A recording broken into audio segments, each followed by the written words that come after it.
ભાવનગરના નસીતાપુર ગામે રહેતા મનસુખભાઈ વાઘેલા ઉંમર વર્ષ 50 ખેત મજૂરી કરી ગુજરાન ચલાવતા હતા. તેમજ તેમના નાના ભાઈ બાબુભાઈ વાઘેલા ઉંમર વર્ષ 45 જેઓની દીકરીને સુરત ખાતે રહેતા તેમની જ બહેનનો દીકરો વિશાલ 20 દિવસ પહેલા ભગાડીને લઈ ગયો હતો.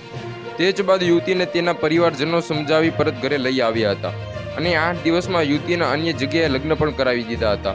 યુવતીના લગ્નને હજુ 7 માસનો સમય થયો હતો ત્યાં યુવક ફરી યુવતીને ભગાડી સુરત લઈ ગયો હતો. જે બાબતની જાણ મનસુખભાઈ અને બાબુભાઈને થતાં તેમના દીકરા વિક્રમ સાથે ભાવનગરથી સુરત આવ્યા હતા. જે બાદ તેઓએ વિશાલ અને તેમની દીકરીની તપાસ હાથ ધરતા તેઓ પૂણા ગામ વિસ્તારમાં નીલગિરીમાં હોવાની માહિતી મળતા મનસુખભાઈ અને બાબુભાઈ ત્યાં પહોંચ્યા હતા. જે બાદ મનસુખભાઈ અને બાબુભાઈ બંનેની નીલગિરી ઝૂંપડપટ્ટી પાસે પહોંચ્યા હતા અને ત્યાં જ વિશાલ તેમજ તેમની દીકરી અંગે પૂછપરછ હાથ ધરી હતી. તે દરમિયાન અચાનક વિશાલ સહિત 7 જેટલા લોકો દ્વારા મનસુખભાઈ, બાબુભાઈ તેમજ તેમના દીકરા વિક્રમ પર હુમલો કર્યો હતો, જેથી બાબુભાઈને ઈજાઓ પહોંચી હતી તેમજ મનસુખભાઈ ગંભીર રીતે ઈજાઓથી પહોંચતા તેમનું સ્થળ પર જ મોત નીપજ્યું હતું.